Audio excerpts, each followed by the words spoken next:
Okay, in this segment I want to just, this is a period of time when I'm doing this class live when I start getting realtors' hands poking up in the air and they have some questions. And in many cases those questions are very consistent.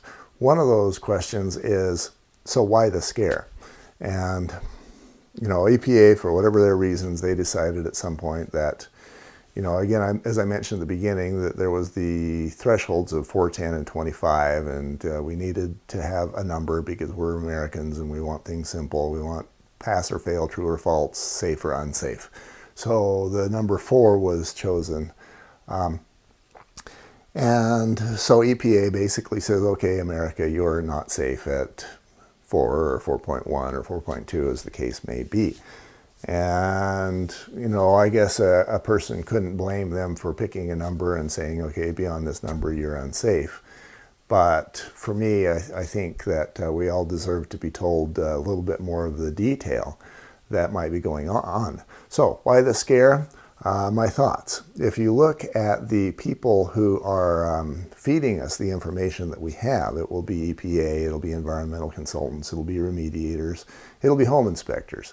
And in many cases, you've got very innocent people who are just passing along what somebody else told them, who that person passed along the information they got from somebody else, and nobody actually read the scientific studies. Some of them might have actually gone to the EPA reports, so maybe the EPA website, and EPA basically, you know, I've got to provide this background too. A few years ago, I wrote an article on ksl.com about radon, and I provided actually a link to the science as relates to, you know, the actual report, the EPA report provided by scientists.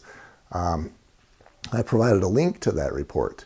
And as I was putting together my outline for this presentation, I thought I would reread that report. Well, the link is no longer there. EPA has removed it. And it's, you know, I'm not going to assign any sort of sinister, I'm not going to, you know, say anything at all about whether EPA removing that report is good, bad, or sideways, but you can make that decision for yourself. The science behind what EPA is telling us has become increasingly difficult to get to. I think that's a fair statement. So now you've got you've got a lot of people who, if the perceived risk for radon being a problem is higher, they know they make more money. And this includes home inspectors. They're going to be able to do more radon tests. They're going to be able to refer more radon jobs to their cousin and, you know, and perhaps make a little more money. And in many cases, you just got guys who are honest, who just don't have as much information as perhaps they should. And, you know, thankfully you now are out of that boat.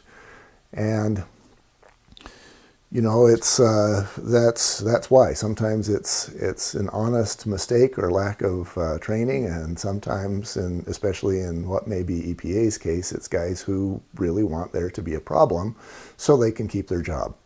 Not a kind thing to say, but that's what makes sense to me.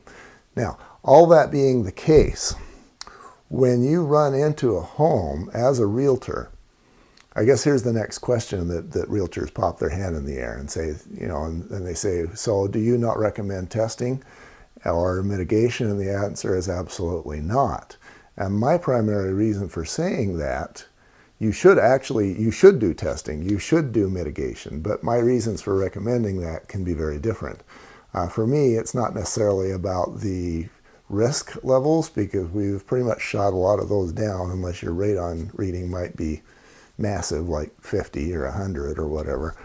We've shut a lot of that down here. But when your buyers, assuming you're representing the buyer, when they buy the place, assuming it's maybe got a 20 or a 25, who knows, it might be healthier for them, but at some point in time, they're going to turn around and want to sell this home, and if it's got a 20 reading, that 20 is going to scare the next buyer. So for that reason, I recommend that we do testing and mitigation as required, just to avoid drama down the road. And that's how I answer those questions. I'll be back in the next segment with some of my other stories as relates to radon. Thanks for hanging.